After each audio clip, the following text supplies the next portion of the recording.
যে দুই দেশ একসময় সীমান্তে রক্তক্ষয়ী সংঘর্ষে লিপ্ত হয়েছিল, তারাই এখন বলছে আমরা প্রতিদ্বন্দ্বী নই, আমরা সহযোগী। প্রশ্ন হলো, ভারত আর চীনের এই আকস্মিক উষ্ণতা কি সত্যিই বিশ্বাসযোগ্য, নাকি এর পেছনে আরও বড় কোনো খেলা লুকিয়ে আছে?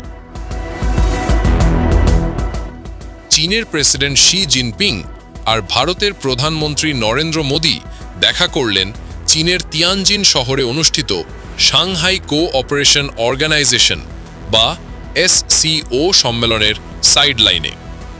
7 বছর পর মোদির এটাই প্রথম চীন সফর। শি সরাসরি বললেন, চীন ও ভারত প্রতিদ্বন্দ্বী নয়, বরং সহযোগী হওয়া উচিত। আর মোদি ঘোষণা করলেন, এখন আমাদের মধ্যে শান্তি ও স্থিতিশীলতার পরিবেশ বিরাজ করছে।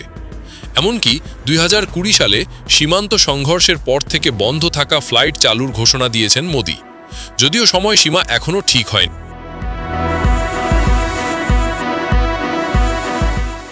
তবে এই বন্ধুত্বপূর্ণ বার্তার পেছনে রয়েছে জটিল ভূরাজনীতি। ভারত চীন সীমান্তে কয়েক দশক ধরে উত্তেজনা চলে আসছে। 2020 সালে হিমালয়ের সংঘর্ষে সৈন্য নিহত হওয়ার পর সম্পর্ক প্রায় জমে গিয়েছিল।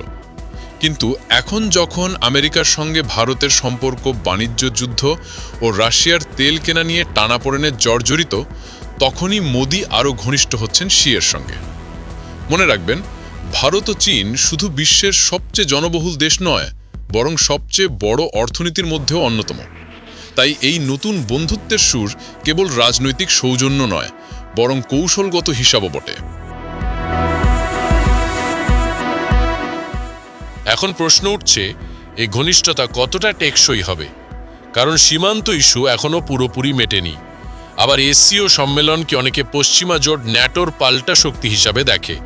তাই আমেরিকার সঙ্গে সম্পর্ক শীতল হওয়ার সময়ই ভারতকে পাশে পেলে চীন নিঃসন্দেহে লাভবান হবে।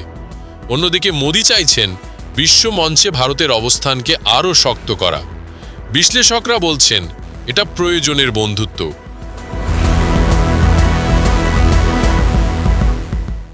সব মিলিয়ে চীন ভারত সম্পর্কের এই নতুন অধ্যায় অনেক প্রশ্নের জন্ম দিয়েছে। এটা কি সত্যি স্থায়ী শান্তির সূচনা, নাকি ভূ রাজনীতির দাবা খেলায় কেবল আরেকটা চাল? আপনার কি মনে হয়, ভারত ও চীন কি সত্যিই সহযোগী হতে পারবে?